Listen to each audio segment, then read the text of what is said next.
Hello everyone. For today's class, we will be focusing on our hip external rotators.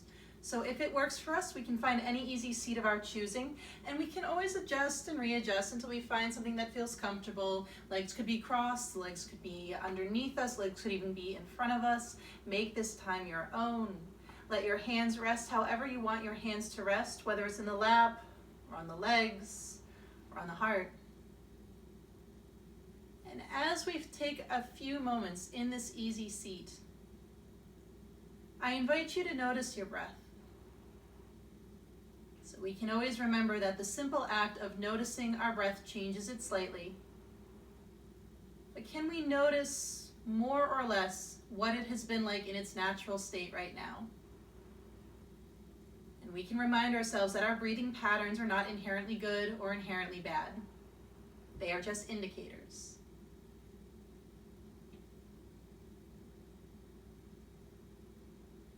If it is possible, we'll let that breath become more expansive. We can let our inhales fill up our lungs a little more than before. We can let our exhales be a little slower and a little more drawn out. So we could repeat that if that feels good, where you could inhale and we can exhale. So as we repeat this, today might be a day that we're repeating a mantra to ourselves. So we can always remind ourselves that sometimes we need a little extra help to focus in on our breath or focus in on the present moment. If we're more of a verbal person, mantras might help. And it could be as simple as on the inhale, we think, I breathe in. And on the exhale, we can think, I breathe out. And maybe that's what we repeat to ourselves. If we have a different set of phrases that we want to include or do instead, we are welcome to. But maybe today, on the inhale, I breathe in. On the exhale, I breathe out. And if it's possible, we'll give ourselves just a few more minutes or a few more moments like this.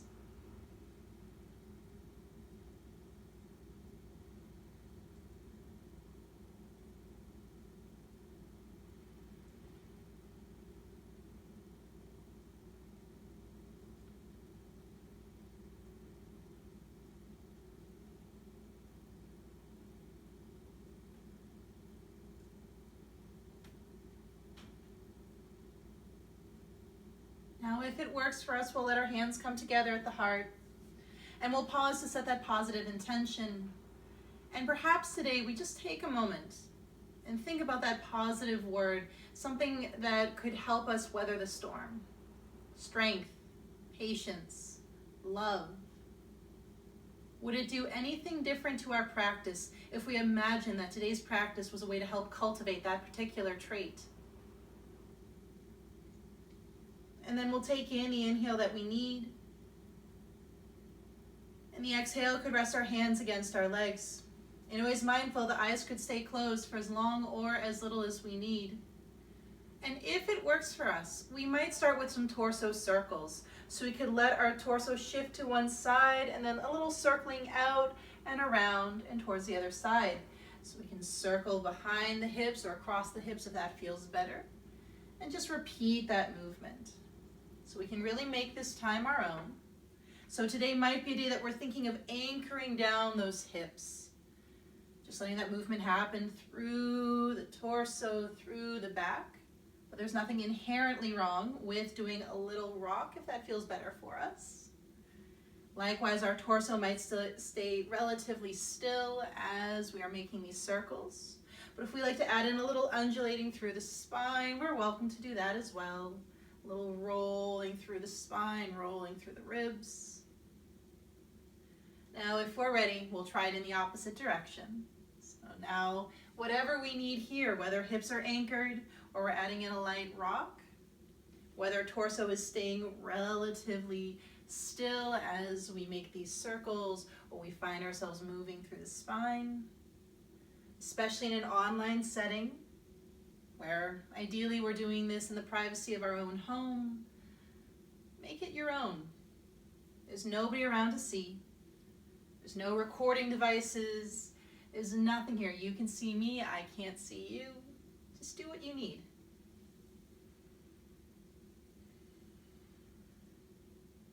And then maybe we're ready to wind down from this. If we're ready, we'll come back more to that neutral spine. We'll pause and we'll take a moment to change the cross in our legs. So if one leg is in front, we'll bring it behind. If one leg was on top, maybe now it's on the bottom. And if we can, we'll let our hands find the mat in front of us. And we'll get tall through the back, and this might be our pose. If it feels good, we'll slowly walk our hands out, so only as far as it feels right for us. Again, listen to the body. It's the first real stretch of the practice. Nothing intense. We can still breathe deeply. Good rule of thumb is once we hit that first wave of resistance in the muscles, we stay there. And we'll try our best to breathe in. And we'll try our best to breathe out. Maybe one more breath here.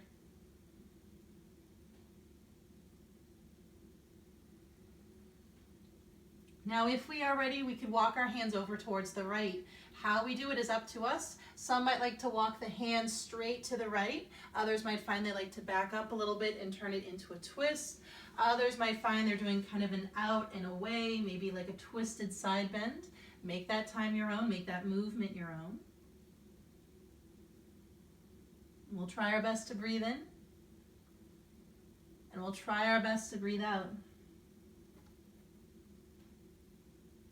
Now, if it works for us, we're welcome to come back to center, and then we might try it in the opposite direction.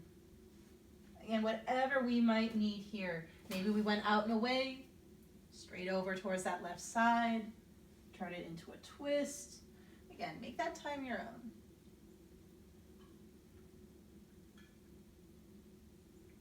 Perhaps this can get another breath in and another breath out. Now, if we are ready, we are welcome to come back towards center. And eventually we'll make our way into our tabletop position. So from our easy seat, we might roll forward on our shins, or we might roll back and let our legs swing around us. Again, those transitions are as much your own as the poses themselves. So we'll pause in our tabletop position, and perhaps we come back to our torso circles, only now we're moving more through the hips. We'll let our hips shift to one side, we'll circle them down and around and towards the other side. So if it feels good to let those hips go past the knees, we can. If that does not work for the knees, we can keep our circles behind the hips or do more of a pendulum swing side to side. And I always invite any additional movement we want to do. So we might like more of a figure 8 movement where we're making a diagonal line in between. We might find we prefer more of a zigzag movement, just slowly going side to side. Whether we like to shift the hips back and forth or not is up to us. So again, we're really just trying to help wake up our hips a little bit. As always, if we're finding small pops in the hips, as long as they are not painful, that is okay. And then we might try it in the opposite direction.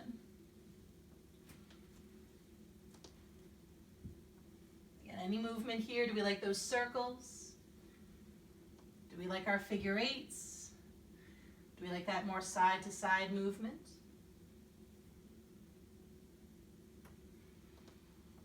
And we'll start to wind down from this, nice and slow. We'll end on whatever it is we would like to end on today. We'll come back to that more neutral spine when we are ready. And once we are there, we might give ourselves a moment to check in with the wrists. Might feel good to just shake them out a little bit or roll out the wrists. Now, if we are ready, we'll do a few of our cat-cow movements.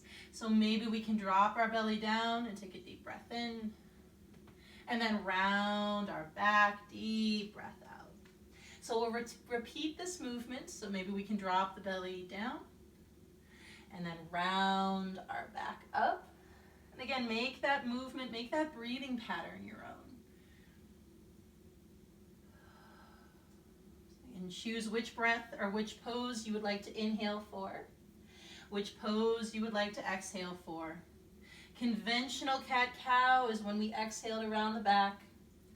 and inhale to drop the belly, but there are benefits to inhaling and rounding the back and exhaling and dropping the belly.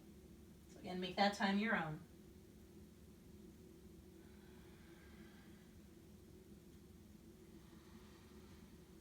And we'll just start to wind down from this. Again, we'll end on whatever it is we would like to end on today. We'll come back to that more neutral spine when we are ready. Neutral back. And once we get there, we can take a moment for the hands. It might feel good to just shake the hands out a little bit. Maybe we're rolling the wrists out a little bit. And we'll come into our first child's pose. So as always, just make that movement, make that time your own. Which version of child's pose do we need today? We'll take a moment here if we can. We'll find our breath in. We'll find that breath out. Can we come back to that mantra? Can we come back to our intention? And perhaps we combine the two. Again, if this is not for us, we don't have to do it. Perhaps we can think about that intention. And can we turn it into an affirmative mantra? So if our intention is strength, can we turn it into I have strength?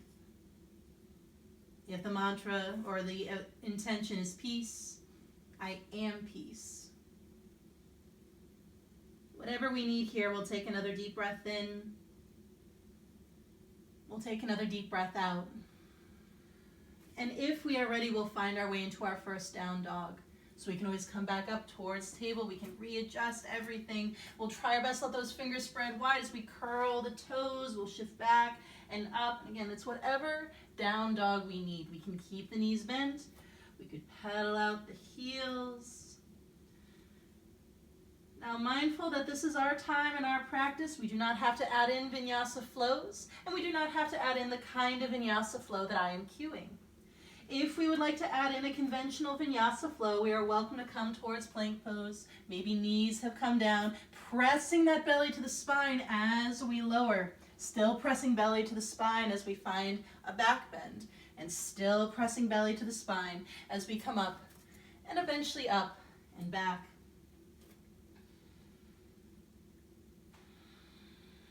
Whatever we found, we'll try our best to breathe in. We'll try our best to breathe out. And then we'll find our way into our first forward fold. So we're welcome to walk our feet in or walk the hands to the feet. Again, make that time your own.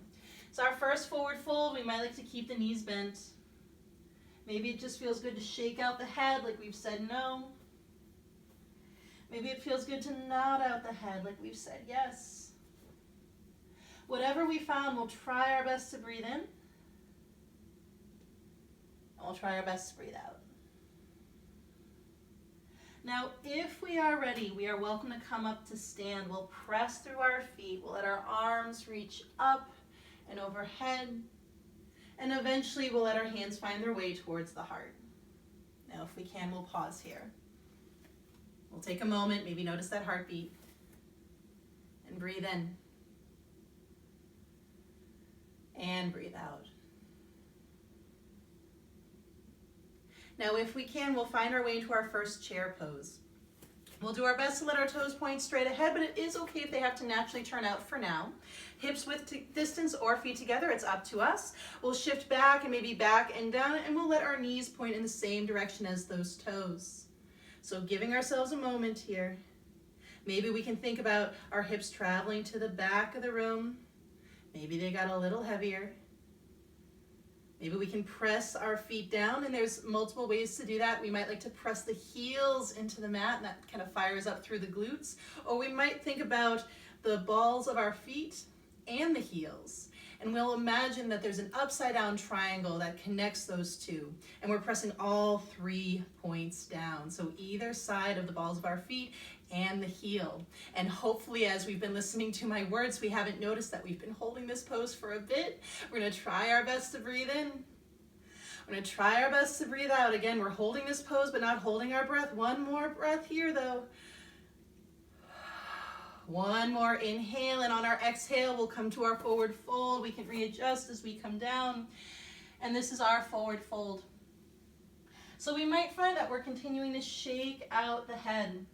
Especially in uncertain times, it might be a constant effort to release tension in the body, a constant effort to find a little surrender. That is okay. Give yourself even just one moment of release, one moment of surrender. That's one moment we wouldn't have had otherwise. So we're going to try our best to just make this our own. Do I want my hands on my shins? My hands behind my back? What do I want?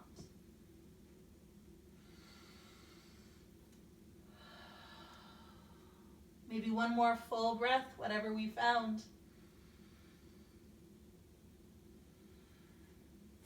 If we are ready, we'll come up to stand. We'll press through our feet. We can let our arms reach up and overhead.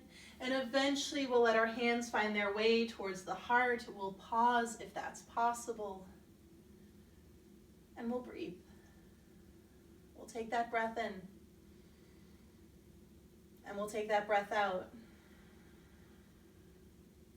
Now, if we'd like, we can play a little bit with our balance before finding our way into our warrior two. So we might get closer towards the front of the mat. And if we can, I invite you to put weight into your left foot. We're going to press that left foot into the ground. Can we practice soft knees, not letting that knee lock out on us as that right knee lifts and the toes might be down, toes might be up. Now we're welcome to roll out the ankle. If we feel like there's more for us to play around with, we're welcome to play with swinging the knee lightly from side to side. We might have to find one spot, maybe on the wall or on the floor, to focus in on.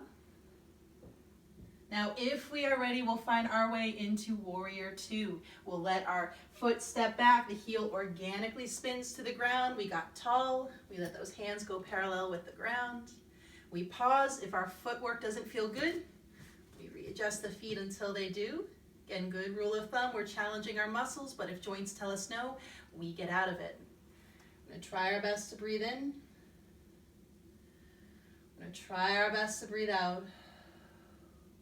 Now we'll find our version of extended side angle. Again, make that your own. It might be the one where the front forearm found the front thigh, and we're reaching up to the ceiling. We could also reach up and overhead. We could also lower down. Maybe it's onto a shin, block, floor. Maybe it's our half bind. Maybe it's half bind and hover, lifting up our bottom arm. What do we want to do? And we just try our best to breathe in. We try our best to breathe out. One more breath, whatever it is we found. Now, if we're ready, we'll press through the feet. We'll come up to our version of warrior two, and we'll find our way into triangle pose. We'll let our front leg straighten. We're trying our best not to let it lock out. We can reach forward as we gently cartwheel down, only as far as it feels right. Again, lower does not necessarily make it better. It just makes it different. Likewise, we might prefer a hand on the inside or even the outside of the foot, lightly on our shin, on a block or on stacked books. Whatever we found, we'll try our best to breathe in. And we'll try our best to breathe out. One more breath. Now, if we can, we'll press through our feet. We'll come back up. One more warrior two. Can we pause here? And then we'll do the movement of our choosing. So we're welcome to let those hands come down. Maybe we step back either to plank or down dog. Again, make that movement our own. If we like that conventional flow, we could always roll into plank. Our lowering down is mindful. Our back bend is not forced. And our return to our resting pose is our own. So again, we're going to try our best to breathe in.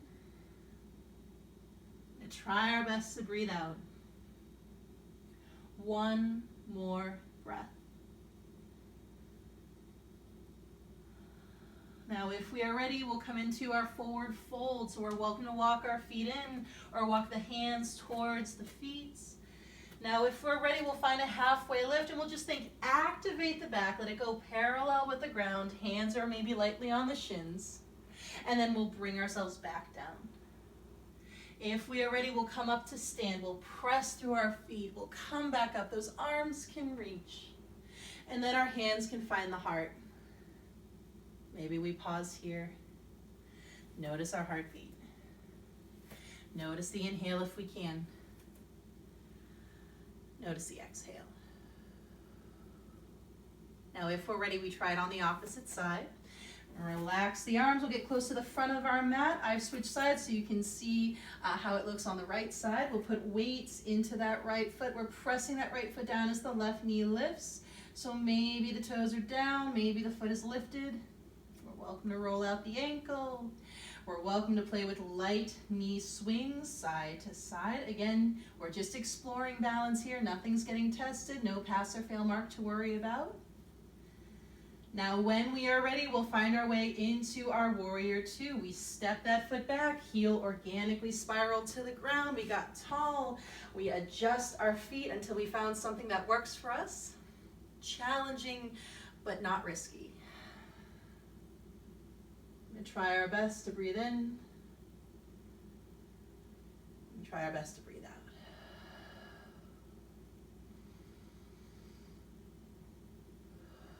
We'll find our version of extended side angle. So again, any version that we need here. Do we like to have the forearm on the thigh? If it is, trying our best not to collapse weight into it. We're going to think strong through that right shoulder. If we like to lower down, same deal. Does my knee tend to collapse into my forearm? If that's the case, can I think strong outer thigh muscles to keep that knee where it is? It's not easy, but it is something we want to practice. Full breath in if possible. Full breath out. One more breath, whatever we found here. On the strength of that inhale, we're going to come right back up, back to warrior two. We'll find our triangle. We'll let that front leg straighten. We'll try our best not to let it lock out. We'll reach forward. We'll gently cartwheel down. Again, make that time your own. Higher might be better for us. Maybe that gives us a little more space to play with turning the torso.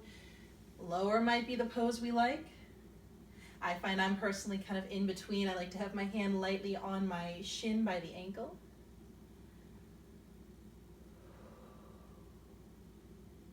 Full breath in if we can. Full breath out. One more breath. Now, if we can, we'll bring ourselves all the way up, back to warrior two. One last breath here. And if we're ready, we'll find that movement. We can cartwheel the hands down. We can step that front foot back. What would we like to do? So good rule of thumb is if we're lowering down, noticing if we tend to do an accidental worm, can we make a straight line with the body? Likewise, when we find a back bend, can we keep our shoulder blades down the back? And if we're coming up and back, we want to lift through the hips first and then curl the toes. We really don't want to curl the toes first and then use our feet essentially as levers to try to get our hips up and back. That's a little rough on our low back.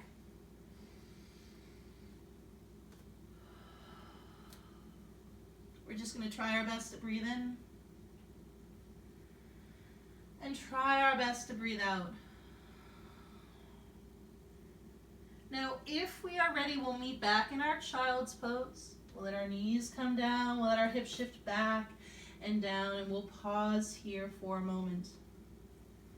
And as we are here, I will mention that we're eventually coming into our lizard pose. If we are more of a yin yoga kind of person, this is also known as dragon pose.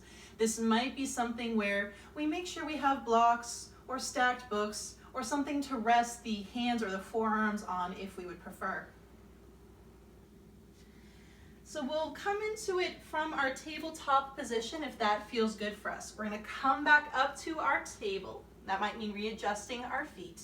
We'll put weight into our right knee first. So a little shift over to the right. We'll take that left foot, we're going to swing it out and around and bring it towards the top of our mat by that left hand. Now we might find we need to readjust. We might find we have to scooch our back knee back a little bit, or we might prefer to scooch our front foot forward. Now we really want to make this time our own. We are welcome to keep our foot facing straight ahead. Another option is we might like to get the weight out of the hips a little bit. I personally like to by shifting the hips back. We can flex our foot and we can rotate it, turning it onto its pinky edge as the knee comes out to the side. So again, neither better nor worse than keeping the foot flat and facing straight ahead. We're just focusing on a slightly different set of muscles. Now likewise, we might prefer to stay upright for this pose. We might even prefer to lower down. We might prefer to be upright and actually place blocks underneath the hands, or we might have those blocks underneath the forearms. Again, neither better nor worse. They just make the pose different. But checking in when we're in this pose. This is definitely one of those poses where our body loves to do that relative flexibility. It tries to shift the hips a little bit so it doesn't have to hit certain muscles. We might find all of a sudden we've kind of collapsed on that right side. Can we keep our hips relatively square? And likewise, if we're looking for a little extra credit, can we find those spots that we typically shy away from? We come into the pose and then we immediately kind of shift away from spots that feel tension. Can we notice when we do that? And without any judgment, can we bring ourselves back? We're going to try our best to breathe in. And try our best to breathe out. One more breath. Now, if we are ready, we'll come out, and what we might do is that might mean coming up. If our forearms were down, we might let our hips shift back, and again, that gets the weight out of those hips, and then we could swing our leg around. We might find there's a little ache in the muscles, and that's okay. So we might find we're moving a little bit side to side. We might find we're coming straight to a child's pose if that feels okay. It's okay if it doesn't. We just did a lot of stretching in that right hip. It's okay if the last thing it wants to do is flex. So it's really whatever we need to help hit reset, and it's okay if we need a longer amount of time. Only when we are ready, we'll try it on the other side. We'll put weight now into that left leg. We'll take our right foot, swing it around, place it towards the top of the mat by that right hand. And again, we readjust. We need to scooch our left knee back. Do we like to keep our right foot forward? Do we like to let our hip shift back a little bit? Flex the foot, turn it onto its pinky edge, and then come forward again. We might prefer to stay upright. And again, we might be upright and holding on blocks. We might be lowering down onto our forearms. Again, checking in with that relative flexibility. If we lower down on our forearms and all of a sudden we're feeling a twinge in our back, that probably means our back is trying to do the work for the hips. And that might mean we just ease ourselves back up a little bit. So again, make that time your own. What's this pose for you? What's constructive? Again, that yoga extra credit, can we notice where we naturally tend to shift away? When we come into this pose, what might be moving so we can avoid certain stretches and make the pose at least look a certain way?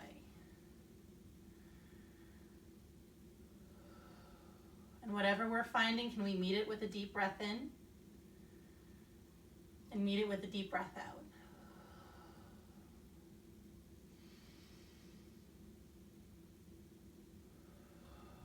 One more breath if that's possible for us.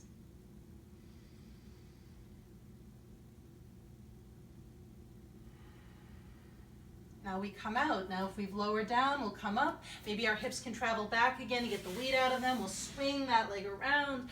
We'll do the movement we need. Maybe we shift a little bit. Maybe we shake out the hands a little bit.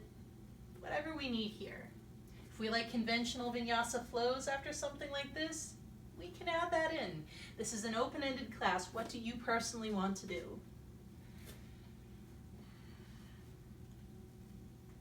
And maybe in the next breath or two, we're ready to meet in a seated position. Now we might like to swing our legs around and let the hips go in the opposite direction. Some like to cross the shins and then roll themselves back. Your knees will definitely let you know whether or not that's a movement that feels good for us. And then we might extend our legs out for a moment. So we might shake out the legs a little bit. We might move the feet. Again, I personally like this because it gets my knees moving again, gets my hips moving again. Now, if we're ready, we'll find our way into our bound angle pose. We can let the knees bend, we can let the soles of the feet meet. And again, if this doesn't work for us, we're welcome to place blocks underneath our thighs or our knees, or place blankets or pillows, whatever we need. And again, make this time your own. We might find today we just want to be upright. Another option is to place the hands behind you and turn it into a shoulder stretch. Another option is to place the hands in front of you and tilt forward. So I invite you to come into any of these variations that we need.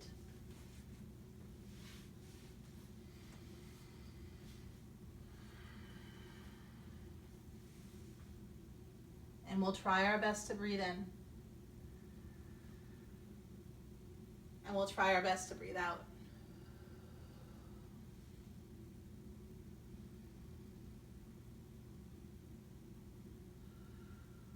Now, whatever we found, we'll eventually, if we want to, travel towards the right in some way.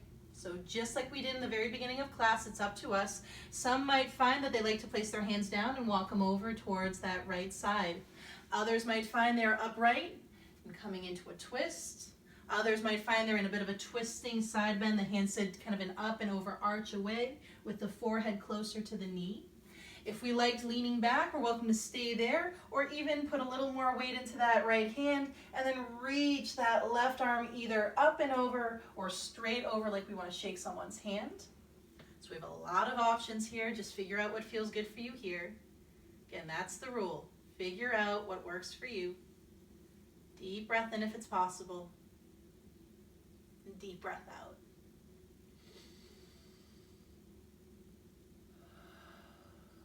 Maybe one more breath here. Now, if we've traveled over towards the right, we can find that over on the left side. That might look like a twist. That might look like leaning back and reaching up and overhead, or reaching straight out like we want to shake someone's hand. We might have leaned forward and planted our hands over towards that left side, or done more of a twisting side bend where the hands did an up and over kind of arching. So again, what do we need here?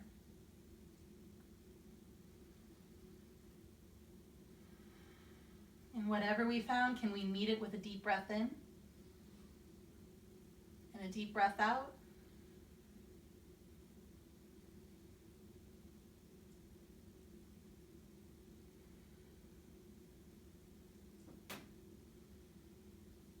One more breath.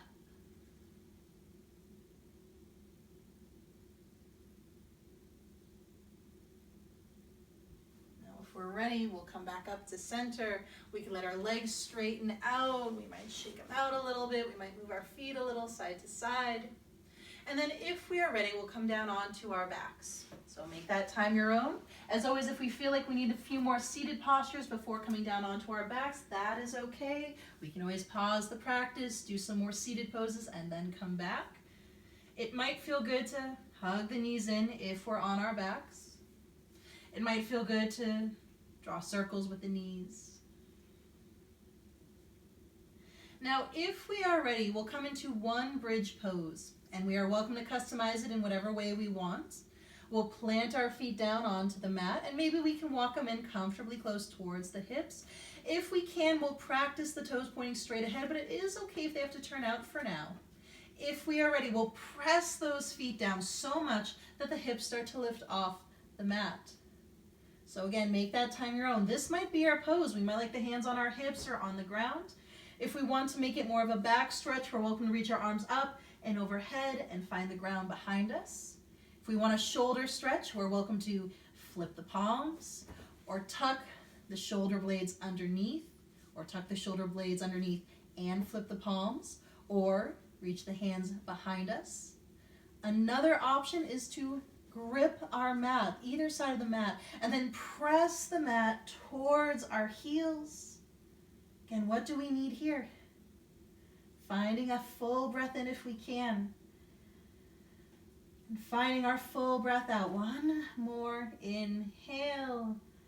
And on the exhale, we'll mindfully come out, and that might mean readjusting until the arms are by our side, hips have mindfully found the ground. And we might need to move a little bit. Maybe those knees need to go side to side. Now, if we would like, we'll add in any twist of our choosing, which again could be as simple as the hips are glued onto the mat and we knocked our knees over to one side. If we prefer, maybe we're more of a shift the hips in the opposite direction and then twist to the other side. Make that time your own. And I deliberately didn't say right or left. Really make this time your own. We're going to switch sides eventually anyway.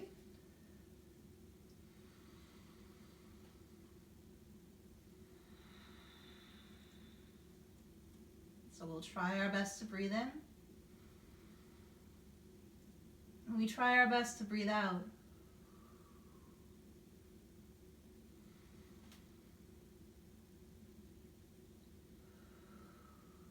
One more full breath.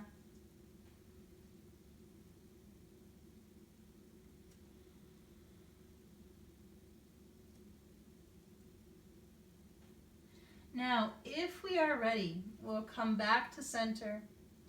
And maybe we can try it in the opposite direction so we can adjust as we need to adjust. We can come over to the other side. And we'll pause here.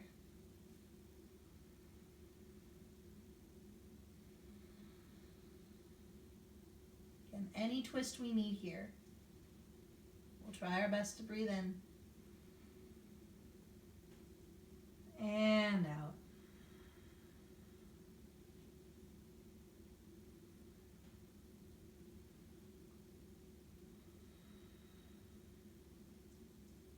One more breath if possible.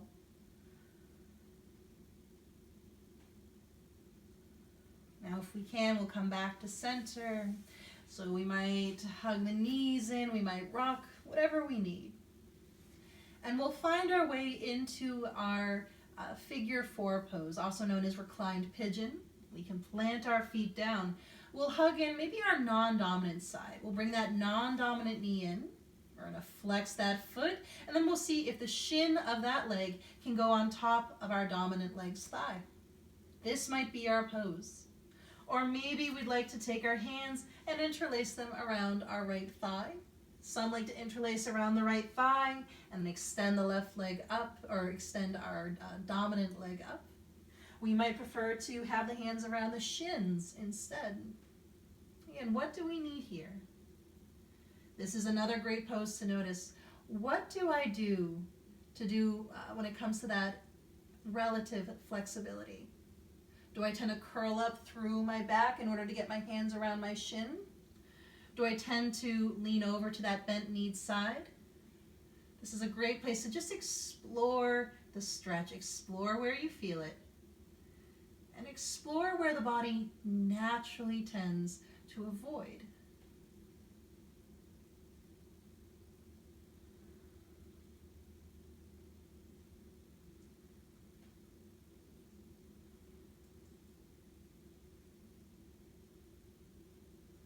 Now, if it's possible, we'll give this 3 more breaths.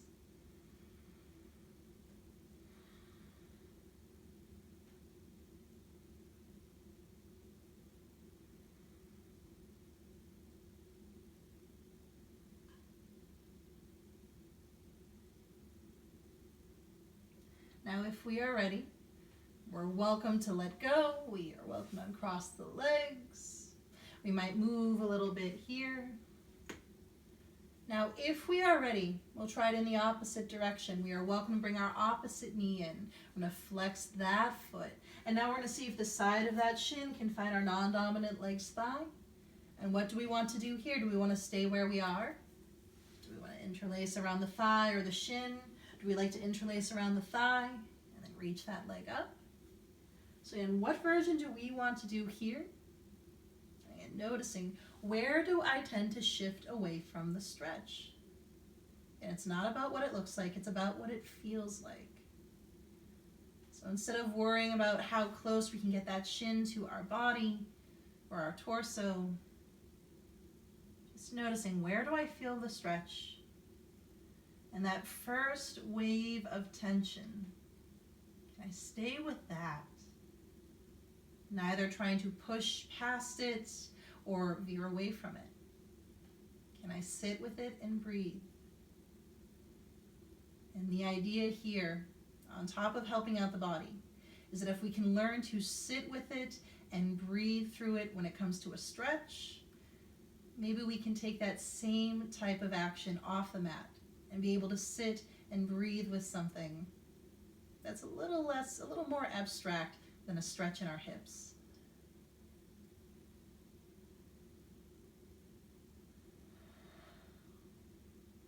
Maybe one more breath here.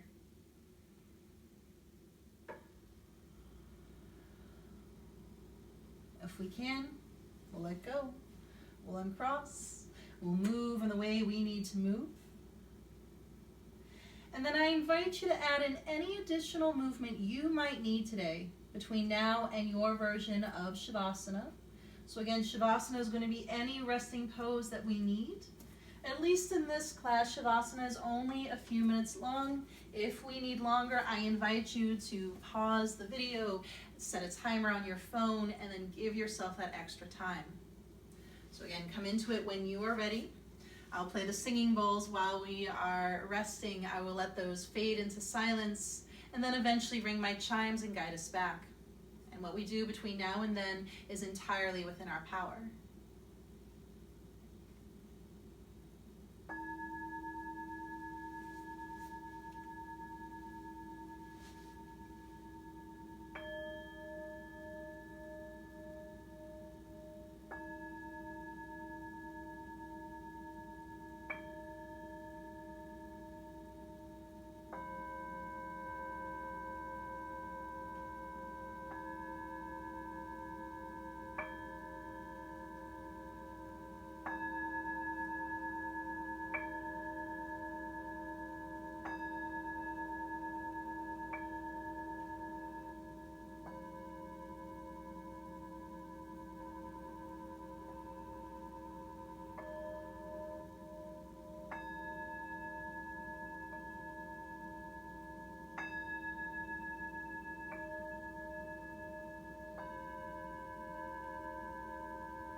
You're welcome to take a full breath in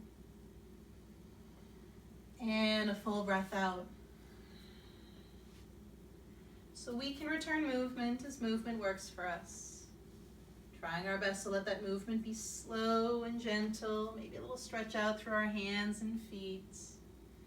We're going to try our best to let that movement be relatively slow.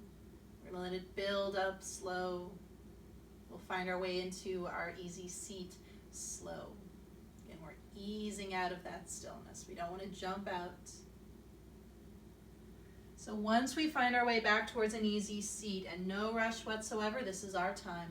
We'll let our hands come back together at the heart. And we'll pause here for a moment. We'll seal in our practice with a moment of gratitude, and perhaps today we just ask ourselves, if gratitude were a physical sensation, something we could feel in our body, what would gratitude feel like?